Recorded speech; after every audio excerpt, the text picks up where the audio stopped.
યુવાનોનો હલ્લાબોલ। મેરિયા બ્રિજની બાજુનું જબરજસ્તીનું ડાયવર્ઝન બનતું લોકોએ અટકાવ્યું।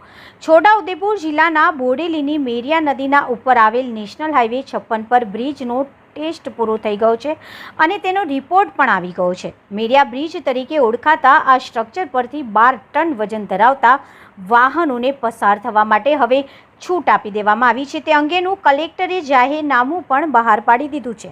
હવે motorcycle, car, loading pickup, jeep, Chhota Hathi સહિતના 12 ટન વજન ધરાવતા વાહનો તથા LMV વાહનો અધિકૃત રીતે પસાર થઈ શકે છે। તેમ છતાં પણ આશ્ચર્ય પ્રમાણે તે આ બ્રિજની બરાબર બાજુમાં જ નવું ડાયવર્ઝન બનાવવામાં આવી રહ્યું છે, જેને જનતા ડાયવર્ઝન નામ આપી છેતરપિંડી કરવામાં આવી રહી છે। આ સામે જંબુ ગામના યુવાન કાર્યકરો અને આગેવાનોએ વિરોધ નોંધાવી આ ડાયવર્ઝનનું કામ અટકાવ્યું છે। મેરિયા બ્રિજની લગોલગ બાજુમાં નદી પટમાં ભૂંગળા મૂકીને આ પ્રકારે ડાયવર્ઝન બનાવવાની મંજૂરી કોણે આપી? બ્રિજ પરથી 12 ટન વજન ધરાવતા વાહનો પસાર થઈ શકે છે, ત્યારે ડાયવર્ઝન પરથી કયા પ્રકારના વાહનો પસાર કરવાનો ઈરાદો છે? રેતી લીઝો અને રેતી સ્ટોક ધારકો દ્વારા પોતાનો વેપાર ધંધો ચલાવવા માટે ભારે વાહનો પસાર કરવા આ ડાયવર્ઝન બનાવવામાં આવી રહ્યું હોવાના આક્ષેપો યુવા કાર્યકરોએ કર્યા છે।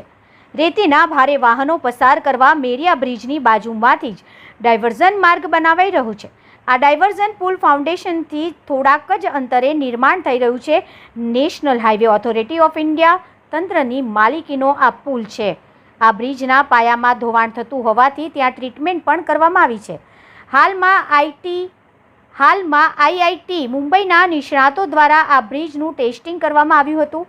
ફાઉન્ડેશનથી લઈને બ્રિજના સુપરસ્ટ્રક્ચર સુધીના વિવિધ ભાગોના સેમ્પલ લેવાયા હતા, જેનો ટેસ્ટ રિપોર્ટ આવી ગયો છે।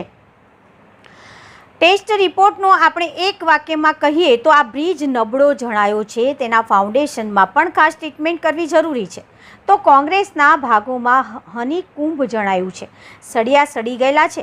તમામ અભ્યાસ પછી આ પુલને સલામત બનાવવા તેના વિવિધ ભાગોનું મજબૂતીકરણ કરવું અત્યંત આવશ્યક હોવાથી તંત્ર દ્વારા 4 થી 6 મહિનાનો સમય માંગવામાં આવ્યો છે। આ સમય દરમિયાન આ બ્રિજની ટ્રીટમેન્ટ કરશે। બ્રિજની ટ્રીટમેન્ટ કરાશે ત્યારે કરાશે, પરંતુ અત્યારે તો આ બ્રિજને વધુ નુકસાન સર્જાય તે રીતે તેની બાજુમાંથી જ રેતી ભરેલા ભારે વાહનો નીકળવા માટે સરકારની વિવિધ એજન્સીઓ પૈકી એક પણ કચેરીની પરવાનગી લીધા વગર પોતાની મરજીથી મનસ્વી રીતે ડાયવર્ઝન બનાવી દેવાની પ્રક્રિયા હાથ ધરાઈ હતી।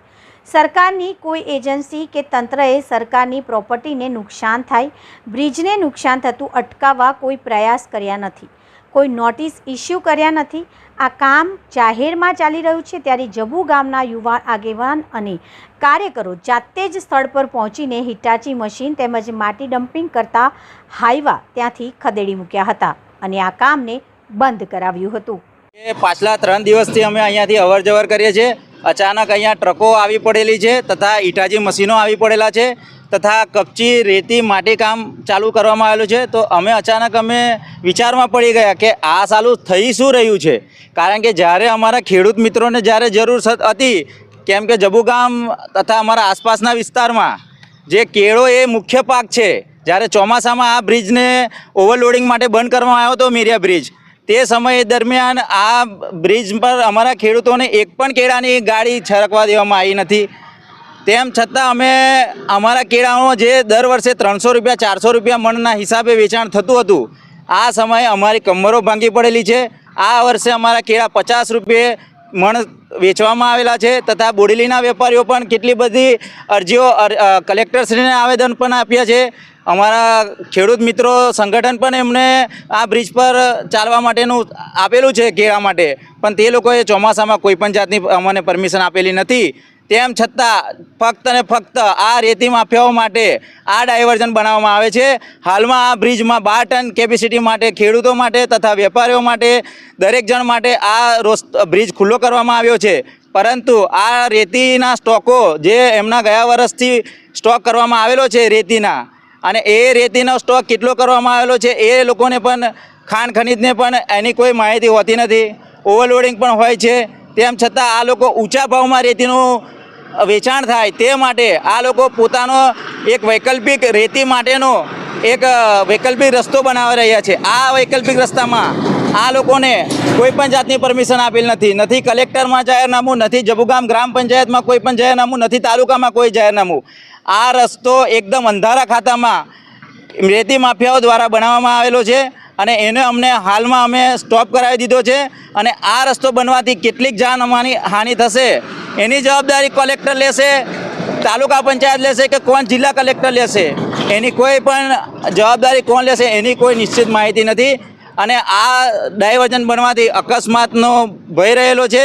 તેથી અમે ગ્રામજનો અમારે તો આ રસ્તાની કોઈ પણ જરૂર નથી, એટલા માટે ખાલી રેતી માફિયાઓ માટે અમારે આ રસ્તો બંધ કરાવવો છે. અને આ રસ્તો જો બન્યો અને ભૂંગળા નાખી દીધા છે, આ રસ્તો બનવાથી પાણીનો ઘેરાવો થશે અને પાણીનો ઘેરાવો થશે તો પછી પાણીનો બહાવ વધારે થશે અને જે અમારું જે 12 ટનની કેપેસિટી પર બ્રિજ હાલમાં ચાલુ છે એ પણ રસ્તો બંધ થઈ જશે અને સીધું પ્રેશર એના પિલર પર ડાલવામાં આવશે, જેના કારણે આ બ્રિજ જે અમારો એક સિહોદનો બ્રિજ તો તૂટી ગયેલો છે, તેના જેતપુર પાવીના તમામ વેપારીઓ તથા ખેડૂતોની કમરો ભાંગી પડેલી છે, તથા અમારા જબુગામ માત્ર એક ને એક રસ્તો છે એ પણ જો ભાંગી પડશે તો અમારે તો આત્મહત્યા કરવાનો સાહેબ વારો આવશે.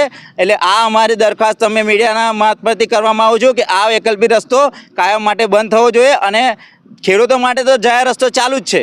માટે એવું છે કે કોઈ એનો વિરોધ કરે નહીં, પણ જનતા ડાયવર્ઝનનું અહીંયા મેરિયા પર કામ જ નથી, કેમ કે 12 ટન સુધીના કોઈ પણ વાહન દૂધ પાણી કે ગમે તેવા વાહન ત્યાં જઈ શકે છે, ટ્રેક્ટરો પણ જઈ શકે છે. 12 ટન સુધી કલેક્ટર સાહેબે એમને અમને પરમિશન આપેલી જ છે, તો અહીંયા અમારે કોઈ પણ જરૂર નથી. આ જયપાલસિંહ રાહુલજી, જબુગામ.